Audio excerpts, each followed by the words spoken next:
Thank you very much, Hannah. Hello, everybody. My name is Andrew, or call me Andy. My role is to be one of the regional managers for Bournemouth University's international recruitment team. My responsibilities lie in Europe particularly, but today I'll be covering the university generally and requirements from around the world, as Hannah mentioned. So we'll make a start, and so a big welcome from Bournemouth University in the UK. And of course, we'll start with a notice. the inevitable disclaimer. So everything I'm going to tell you is correct at this point in time. Things are subject to change, but I'm sure nothing very dramatic will change between now and when you're looking to start. So this is what we're going to cover today. We're going to have a quick look at Bournemouth itself as a location and as a place to live, a quick overview of the UK higher education system. If you're unfamiliar with it, that will hopefully be a helpful section of the presentation. We use academic subjects. This is obviously an important one for most of you, the actual topics of study that we offer at Bournemouth University, along with our basic entry requirements, key facts, facts including our tuition fees and scholarships. We have a good range of scholarships, as I hope you'll see later, but as Hannah mentioned, this will be an overview of scholarships. There is going to be another dedicated presentation later on which will be specifically about that. Accommodation is going to be there, sports as well, something that we're very keen on at Bournemouth University. A little bit of help and advice, keeping in touch, and then opportunity for questions at the end.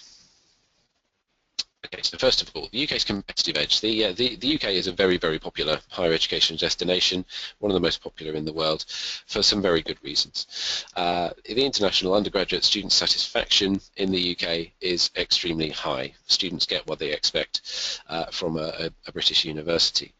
And they will also recommend their study experience, and they do recommend their study experiences to their friends and to their relatives as well. So it's great to see a continuation of friends and people's families coming back to often the same universities that, that our students have studied at.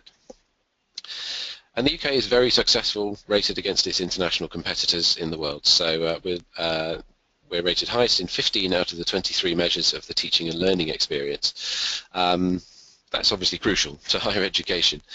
Your experience of your actual learning on your degree is going to be pivotal to your experience in the UK. And it's increasingly popular. The number of non-European Union students coming to the UK has increased by 46% since just 2007.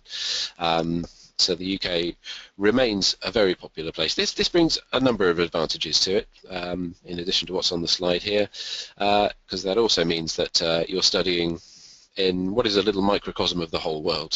Students from all over the world will come to study in the UK. And at Bournemouth University itself, we have over 100 nationalities represented. So you'll be studying with people from all over the world, not just from the UK. Bournemouth itself, you may or may not have heard of. It's not obviously as famous as somewhere like London.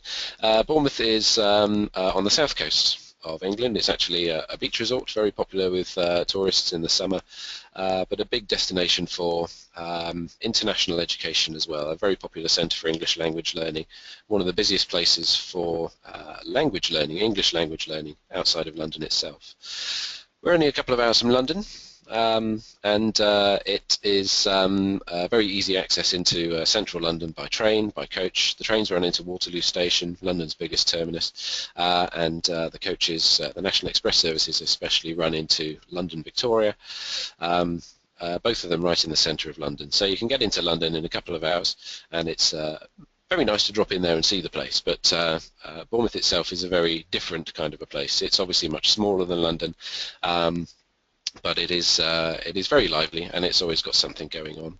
Bournemouth is best known for its beaches. It is, as I say, a beach resort, so that tends to be what people come to Bournemouth for in the summer season, but the rest of the year it is a major centre for education. Lots more to read online on our student blogs and our student vlogs. So if you take a look on our website, you'll find the undergraduate and postgraduate student blog and vlog channels. So there are some great opportunities to hear from our students about their experiences here. A few local views here. Top left is Old Harry Rocks. The Dorset coastline. Dorset is the county in which Bournemouth sits, and Dorset is a coastal county and a rural county on the whole. Bournemouth is the most developed part of that county, but Old Harry Rocks is part of the protected coastline that runs from just to the west of Bournemouth and all the way along the Dorset coast. It's actually a World Heritage Site for a large stretch of that. So that's all protected coastline. Fireworks, as you can see in the top right there, very popular in the summer, also at other times of year as well, but in Poole, which is the town next door to Bournemouth, just to the west, in Bournemouth itself, in the summer season, and in Christchurch, you'll find fireworks taking place throughout the summer. Down at the bottom right there, Corfe Castle, one of the most famous ruined castles in England. It's a very picturesque place, not very far from Bournemouth. It takes about 20 minutes to get out to Corfe Castle. So if you want to go sightseeing in the countryside, that's a beautiful spot to go to. Bottom left there, the festival is one of the things which Bournemouth has become well known for in the last few years. It's actually the largest public air festival in Europe, second largest in the world, and it's 4 days of performing aircraft, stunt aircraft, historic aircraft, skydivers, and around about 3 million people come down to Bournemouth over those 4 days at the end of August to watch all that take place. So it's completely free for anyone to come and watch. It's one of the many festivals that takes place in Bournemouth throughout the year, but one of the biggest and busiest by a long way. And Bournemouth Beach in the middle there, that's what the tourists typically come for. Bournemouth has 12 kilometres of very sandy beaches, and we tend to have the best weather in the UK as well. We have our own little microclimate, so Bournemouth enjoys the best weather in the UK, which is obviously a big advantage if you're coming to do some sunbathing. Hopefully you'll be doing more than sunbathing if you're studying with us. Okay, Bournemouth University itself. Bournemouth is a modern university, a very industry-engaged university, and it's a university which is very much on the rise. We've been a university for 25 years, although our roots go back a lot further than that. But our international recognition, our ranking is increasing all the time. We rose 11 places in the 2015 Complete University Guide to be the 4th university in the southwest region of the UK. In the top 10 in the Guardian rankings for hospitality, events and tourism, one of our leading subjects here. Top 20 in the Guardian for journalism and public relations, courses which we're very proud of here. Our journalism degree is described as the flagship degree for the UK, and we were the first university in this country to run a degree course in public relations. We were also the first university in the UK to be listed as commended for the quality of our learning opportunities, our courses, by the QAA, the Quality Assurance Agency, which is the government agency which assures the quality of all the British universities. We're all public institutions and we're all subject to government audit. And the NCCA, which some of you may have heard of, our National Centre for Computer Animation, is rated as one of the best animation schools in the world by many journals and publications in the profession. Its graduates are extremely successful and now include 2 Oscar winners, as well as BAFTA winners for work they've done since they graduated from BU. These are some of the reasons to choose us. There are many good ones. Here's a few more. We have a lot of scholarships, which I will touch on later on, but we awarded in the 2013-14 academic year, we awarded over 1,200 scholarships to international students, worth a total of more than £2.2 million. All are served up as tuition fee discount for our international students. It is a very international community here. We have just under 2,500 international students from around about 120 countries. It's a very diverse student population, lots of international student activities to take part in while you're here, as well as opportunities to engage, of course, with the British students too. We're investing, we're spending big in our facilities. The building you see in the picture here is our new student centre. That was a £10.5 million building itself, built specifically to house the student union and to provide workspaces and relaxation spaces for students. And that's a big commitment, I like to think, to our student support, as £10.5 million is a lot of money to spend on something that we can't use for anything else. There is no university management or teaching or research takes place in that building. It is purely for the student union and work and relaxation spaces for students themselves. That's a lot of money to spend on something that is purely for that purpose. But beyond that, £200 million altogether being spent on campus facilities, new buildings, new accommodation, new teaching buildings, and refurbishment of existing facilities as well, just to make sure that everything that we're offering to you is up to scratch. 10 miles of sandy beaches. I've already mentioned that. Bournemouth is a great place for coming to the beach. Even if you're not coming as a beach tourist, the beach is always a great place to go if you just want to relax after a hard day studying. Lots of opportunities for water sports down there, for beach barbecues, and just going and relaxing after your hard work at the university. Research is something that we're very proud of. We are a research institution, and 96% of our research was rated as internationally recognised in the research, the REF, I can never remember what it stands for now, but the Research Excellence Framework, which is the national assessment of the research undertaken by universities in the UK. And for the first time this year, we entered the world top 500 in the Times World Rankings, something we're very proud of. One of only 5 of the post-1992 universities in the UK to have made the top 500. And that also means that we are one of the top 200 most international universities in the UK. Part of that world ranking is looking at the international outreach of a university, its engagement with international institutions, its research, its teaching, its student exchange, and we are in the top 200 most international universities within those rankings. The last little point on this slide, by the way, which I didn't mention, AFC Bournemouth, you may have heard of, you may not have heard of last year, but AFC Bournemouth has recently become a Premiership football club. Somewhat out of the blue, it has to be said. People didn't expect that to happen, but they're actually doing very well, holding their own in the Premiership. So we expect them to be a Premiership football club for some time to come. A few views around the campus here. It is a modern campus, it is a modern university, so you're not going to find much by way of red brick, ivy-clad buildings at Bournemouth. Our buildings are very modern, and our campus has a very modern, very vibrant feel to it, as you can hopefully tell from some of these pictures. It's quite an open campus. The Talbot campus, which is our main campus, is actually quite small. It's a relatively small campus, but we do a lot with the space that we have. Bournemouth is actually a relatively large university, but we do a lot with the campus space that we have here. A few more views here. This building in the top left is our main library. Oh, well, it's in the bottom right there as well. That's our main library building, the Sir Michael Cobham Library, which sits next to the new Student Centre. Okay, moving on to our entry requirements. A quick overview here.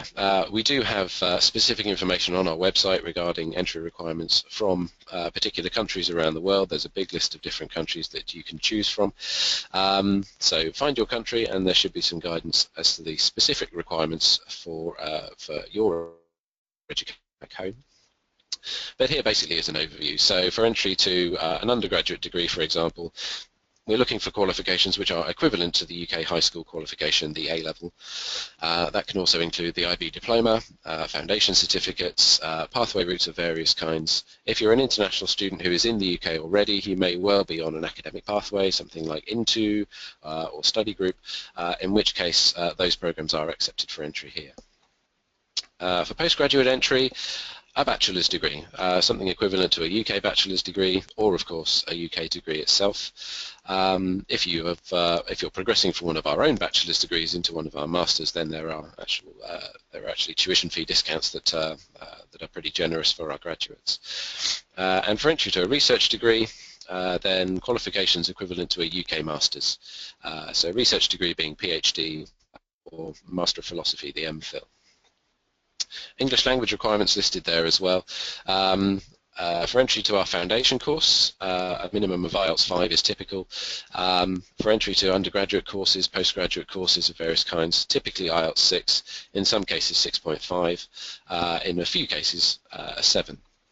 6.5 and 7 for research programs as well, but you'll generally find the level of communication required on the degree, such as journalism, for example, will demand a higher level of English language than a course such as business. These are general academic entry requirements. We can look at prior experience and assess, particularly for mature students, we can assess the work experience that you already have and give you academic credit for any work experience you've undertaken. So that can actually help to bridge a gap perhaps in your education to get you into one of our degree programs. So we'll look at our academic subjects. In our media faculty, we offer a range of creative media programs, communications programs, as well as humanities as well these days. So courses ranging from animation to English, politics, communications, marketing and journalism in there. Politics sits within the humanities framework, but it does have a media flavour to it, certainly. And also film and TV sit within that department as well. Very successful, very creative programs in their own right. Lots more information on the website, by the way. You'll see the link down the bottom there, bournemouth.ac.uk/study/courses. That will take you to our courses database where you'll find a complete searchable list of all our subjects. Onto the business department, the business school in the Faculty of Management. There they offer our courses in accounting, finance, business and management, economics, as well as for the postgrads our MBA as well. That's a full-time MBA available with a range of different specialisms. Law is kind of shared between the business school and the media faculty these days. Law now sits broadly within our media faculty alongside the courses, the humanities programs such as politics. But a lot of that teaching still impacts on the business school. In health and social care, quite a range of subjects here, not necessarily all of them available to international students, has to be said, but if you're from the European Union, then you should be able to access basically any of these courses. The ones that are available to international students and non-EU students as well are psychology, clinical exercise science, nutrition, social work and sociology, alongside programs which are limited to UK and EU students in nursing, midwifery, occupational therapy and physiotherapy. But also in the sciences, we have archaeology, anthropology, and a range of different programs of that nature too, but I think we'll find a few more of those here. Yes, there they are. So anthropology spans two departments, and actually the teaching is shared between the Faculty of Science and Technology and the Faculty of Health and Social Care. So the anthropology elements are actually collaborative between two faculties. But archaeology, forensics, environment, geography and biological sciences all sit within the Faculty of Science and Technology. Forensic science is something that we started at Bournemouth University. We were the first university to offer it around about 10 years ago. Very successful subject, and we have some of the best facilities in the UK for crime scene investigation, archaeological forensics as well, and disaster investigation.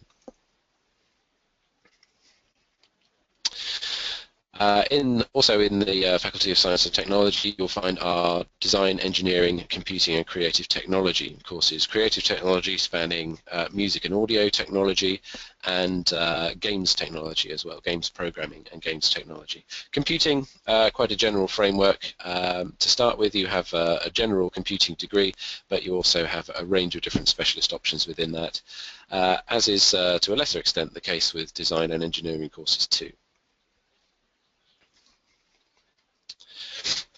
Tourism, hospitality, retail, events and sport. This is a field for which we're very well known at Bournemouth University. We're a centre for excellence in tourism, and our tourism degrees carry World Tourism Organisation accreditation, the TEDQual accreditation, which gives our graduates very good recognition when it comes to graduate employment. And our students and our staff are engaged at a very high level in events, activities and things taking place around the world in these fields, such as the London 2012 Olympics, where we had staff and student involvement, both in London and in Weymouth, just down the road from Bournemouth, where the water sports, the sailing particularly, took place. But a field that we are extremely well known for, both in teaching and in research as well.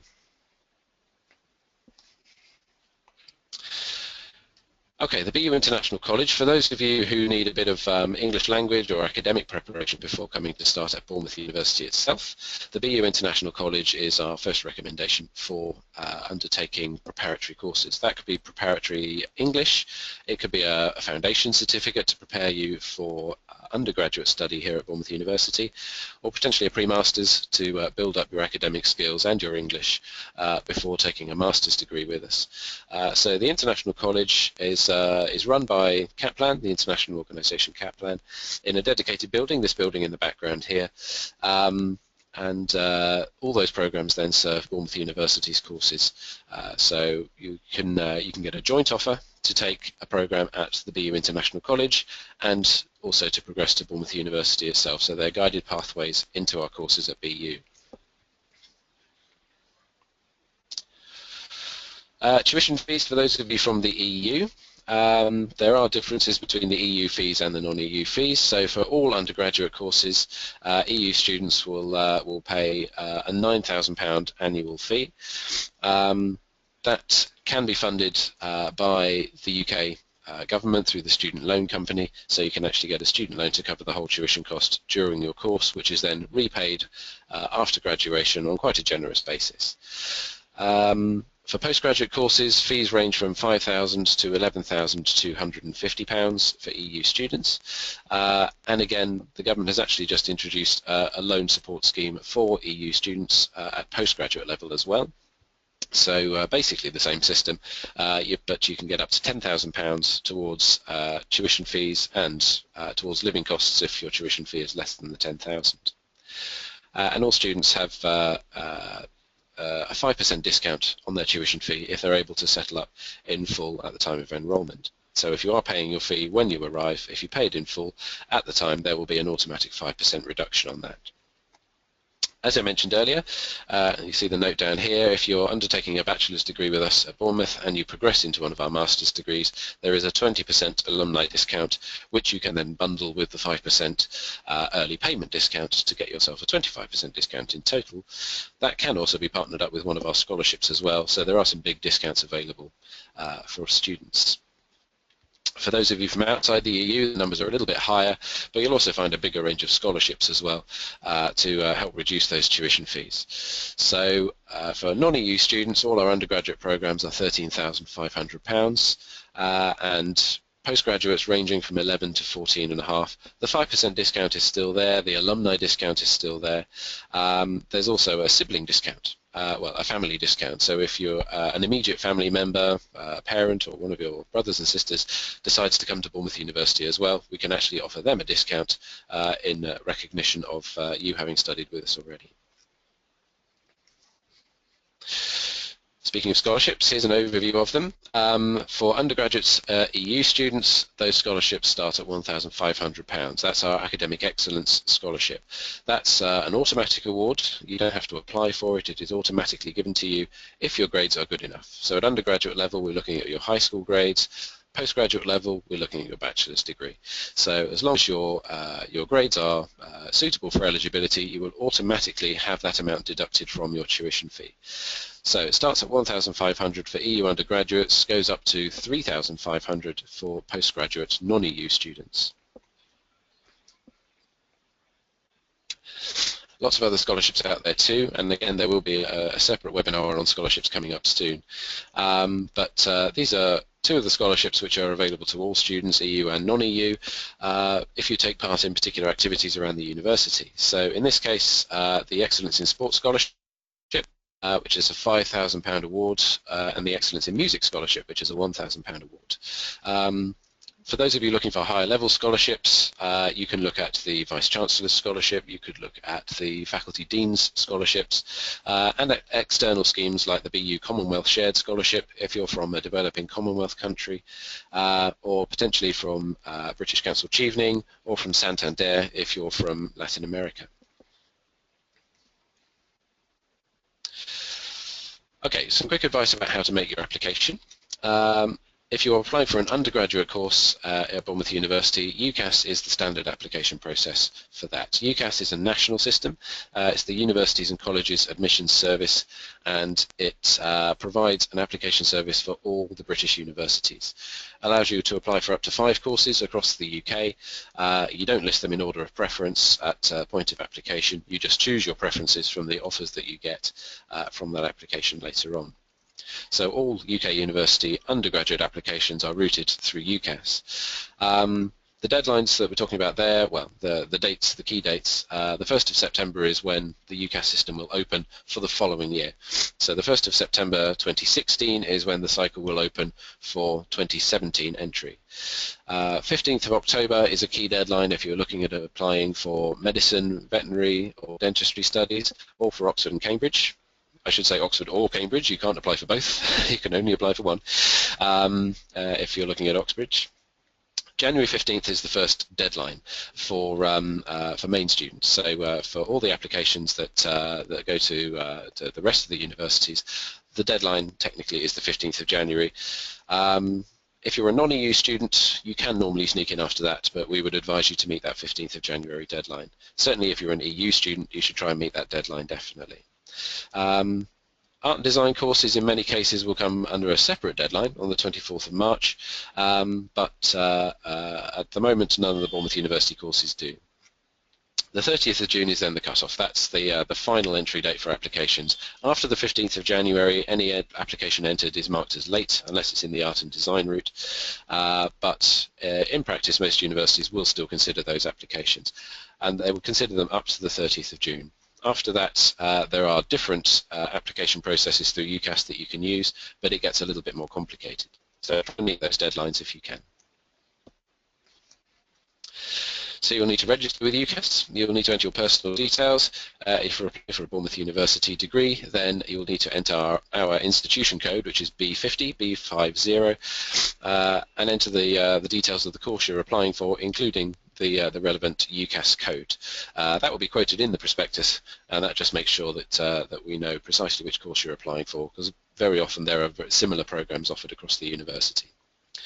UCAS will also ask you details of your education history, your personal details, where you live, how old you are and that sort of thing, your personal data, along with a personal statement. This is your letter of motivation, if you like. This works quite differently to some other countries. If you've made an application or are looking to make an application to the United States, the essay, as they call it there, is a very personalized, very individual piece of almost creative writing. They really want you to stand out from the crowd by writing something a little bit wacky. In the UK, we're looking for a motivated, focused statement of intent, really. So we want to know that you're applying for that subject for a reason. We want to know you've got career ambition in that field, and that you're therefore applying for the right thing. It tells us a little bit about you as a person. Everything else in the application is data, it's facts and figures about you. It doesn't tell us much about you as a person. So put in stuff about your hobbies and interests as well, but particularly your career motivations. We'll need an academic referee to go on your UCAS application, so you would identify a suitable referee for one of your tutors, typically from high school, who will then put that reference on your record themselves, agree to the UCAS terms and conditions, and hit the button. And it's all online, and that will you'll find all the details at www.ucas.com.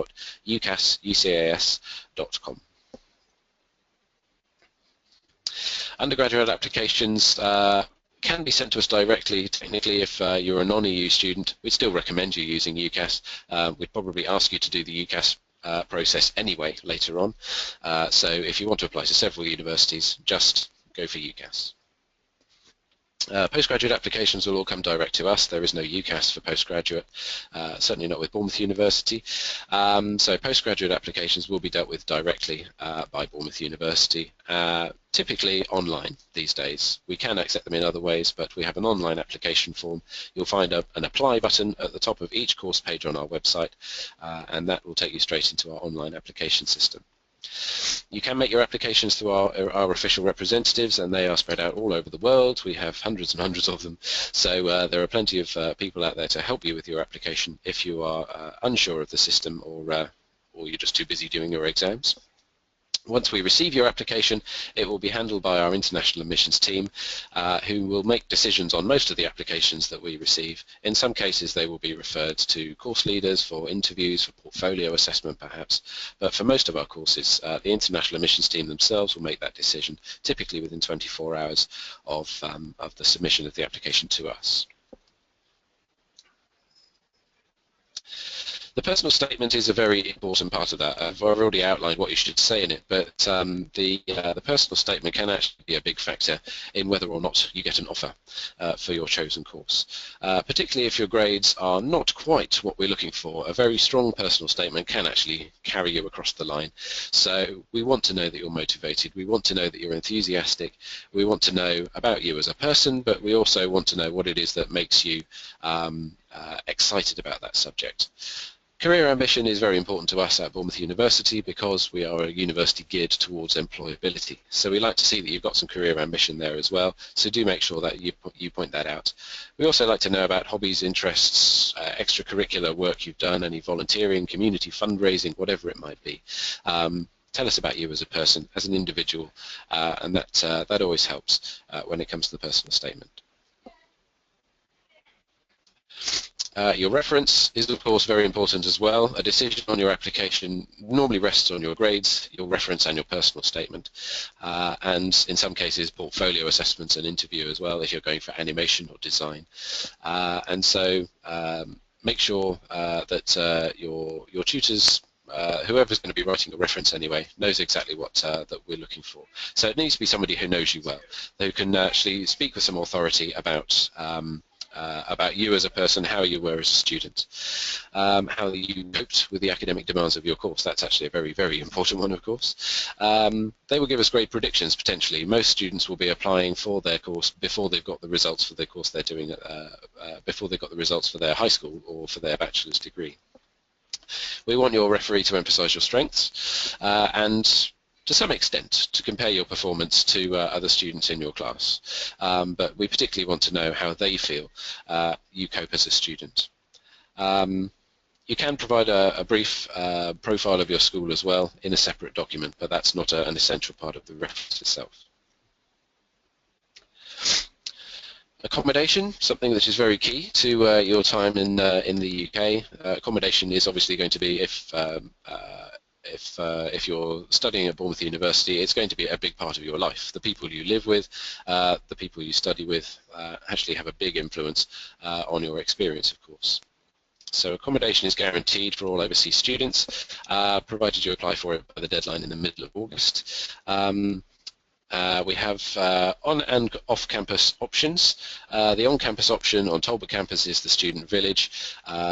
The big halls of residence are actually on our Lansdowne campus in the town centre, which is quite close to the beach and the shops and the cinemas in the centre of Bournemouth. But costs are pretty reasonable.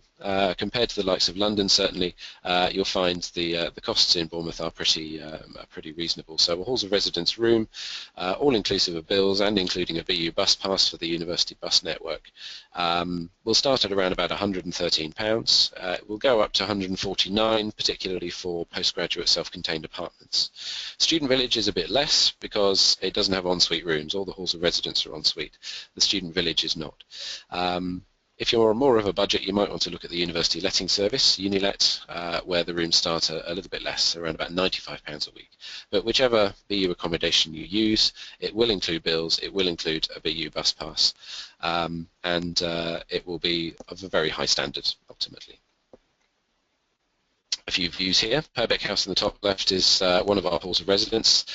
As you can see, that's quite a modern building. Most of our halls of residence are pretty new. Purbeck House opened in 2009, which is around about the time we opened most of our halls of residence. The University Letting Service, top right there, that's a typical house in Bournemouth. Bournemouth is a Victorian town, about 200 years old. A lot of houses around the town will look like that. But they're not very Victorian inside, don't worry, they have been updated. So a lot of the University Letting Service houses close to the campus will look a bit like that. So they're obviously a different approach to the halls of residence. Student village, bottom left, is a village, effectively, on the Talbot campus, run by the university. Those are houses ranging from 3 bedrooms up to 7 bedrooms, and you share several bathrooms in each house, along with the kitchen and living room, of that house with several other students, so up to 6 other students in that house. And one of the student rooms here in Lyme Regis House, down by our Executive Business Centre, that is a fairly typical student bedroom. So it's a study bedroom. You've got your desk, all the basic furniture you need in there. And in most cases, you will also have the ensuite bathroom. But you can also get bedding packs and that sort of thing at the start of term for a small extra charge. A few more of the insides. Top right there is the Dorchester House, one of the Dorchester House studio rooms.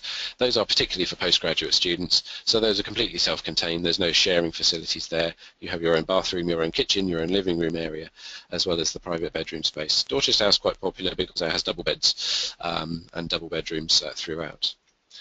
But lots of other options around the town. They're all very close together, and they're all very easy access on the university bus network. A quick look at sports. Sport is something we're proud of at Bournemouth University. We punch above our weight in varsity sports. So our investment in sport is pretty high. And again, if you take part in varsity sport, then there are scholarship options out there to help you reduce your fee. Lots of different sports available, but you don't have to take part in varsity. You can engage in social sport, fitness programs, and a range of other sports activities to sort of enhance your time at Bournemouth University. But if you are already quite a high-performing sports person in your home country, then Sport BU will be very interested in talking to you about joining the varsity programs. A bit of help and advice, always available across Bournemouth University. There are over 30 different support services available to students, all available to access for free. So if you have any problems of any kind during your studies, or you're aware of any difficulties you're going to face when you come here, be it a learning disability or a physical disability perhaps, then let us know, and we can help you out with virtually anything. So do make sure you tell us in advance if there's anything you're going to be aware of. But as soon as you arrive at the university, you will be given an introduction to all the support services we offer. Okay, that's it for the presentation. Now you'll find a lot more information on the website, of course, and in the other forthcoming webinars. For now, I will say thank you for listening, and I'll hand back to Hannah, who's going to